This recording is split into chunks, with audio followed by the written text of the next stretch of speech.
भगवान की रेहे से आईने में आदमी अपने आसपास के लोगों को ध्यान से देखने पर हमें डर, गुस्सा, नफरत और थोड़ा गुस्सा भी महसूस होता है। भगवान का शुक्र है कि वे कम है, लेकिन यह गुस्सा बढ़ सकता है, भले ही सिर्फ बोलकर।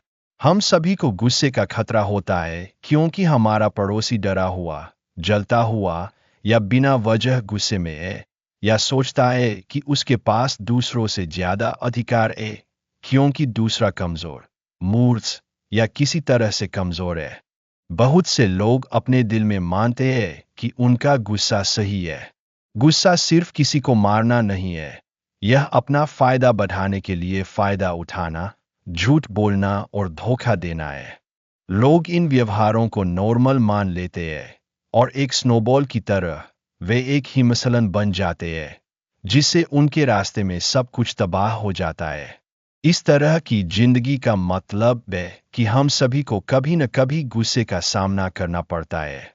जीसस हमारी पनाह है, उनकी मंजूरी, भले ही हम कमियों और पापों से भरे हो, कमजोर हो या सीधे साधे हो, उनके पास जाने की सुरक्षा और भरोसा, प्यार की जरूरत जिसे सिर्फ वही पूरा कर सकते, ये सब उन्हें सभी चिंताओं का इलाज बनाते हैं। जो लोग जीसस के ग्रुप से है, वे अपने पड़ोसी पर हमला न करने का वादा करते हैं, बल्कि उनसे प्यार करते हैं। क्या आपने ध्यान दिया, हमला खत्म हो जाता है और तूफान या युद्ध की तबाही शांति, खुशी और जीवन में बदल जाती है। जीसस के हुक्म के मुताबिक सही तरीके से काम करने में ज्यादा मेहनत, ज्यादा काम और त्याग, कम पैसे का फायदा होता है, लेकिन किसी और तरीके से काम करने से सिर्फ दर्द और तबाही होती है। लगभग सभी भजन दर्द, जुल्म, नाइंसाफी, डर, मदद के लिए भगवान से पुकार और मिले चमत्कारों की तारीफ के बारे में बताते हैं। यानी इंसानियत के पूरे इतिहास में सभी इंसानों ने हमलावर के घमंड की वजह से दुख झेले है। भगवान कोई दिए में छिपा जिन नहीं है जिसे हम रगड़ते हैं और जो हमारी इच्छाएं पूरी करता है। भगवान यूनिवर्स के सबसे बड़े अधिकारी है और सबसे बढ़कर वही है जो हमसे सबसे ज्यादा प्यार करते हैं। हाँ, मैं और तुम जो पेड़ के पत्तों की तरह मुरझा जाते हैं, गिर जाते हैं और गायब हो जाते हैं, भगवान हमसे प्यार करते हैं और हमसे हमेशा की जिंदगी का वादा करते हैं। पैगंबर यहेजकेल ने चैप्टर 4712 में इसकी घोषणा की, और नदी के किनारे, उसके किनारों पर दोनों तरफ हर तरह के फलदार पेड़ उगेंगे।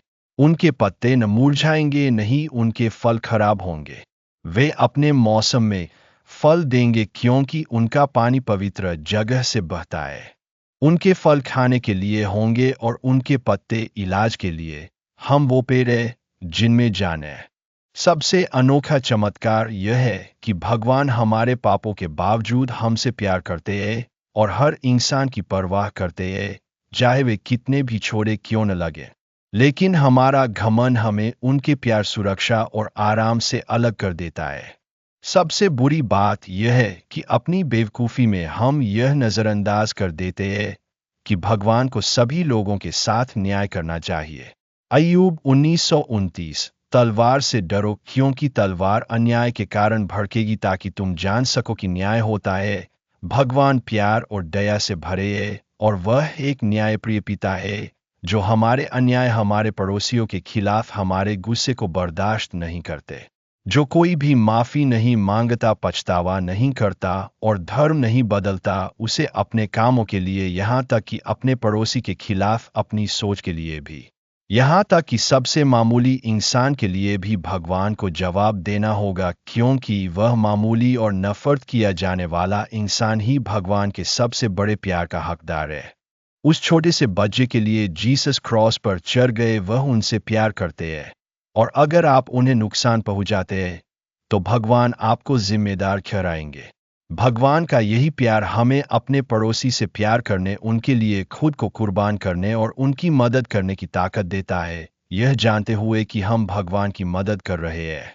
भगवान के लिए प्यार की वजह से हमारे हाथ और हमारी आवाज़ें ज़रूरतमंदों की सेवा में लगी होती है, और भगवान हमेशा यह जानते हैं और हमारी रक्षा कर रहे हैं। और जब हम अपनी जिंदगी और अपनी तकलीफ बर्दाश्त नहीं कर पाएंगे तो वह हमें अपने साथ ले लेंगे। भगवान हमेशा वफादार रहते हैं और एक पिता के तौर पर वह हमेशा हमारी देखभाल करते हैं। हमारी सबसे बड़ी समस्या उनके प्यार से दूर हो जाना है। हमारी सबसे बड़ी समस्या उनके प्यार से दूर हो जाना है।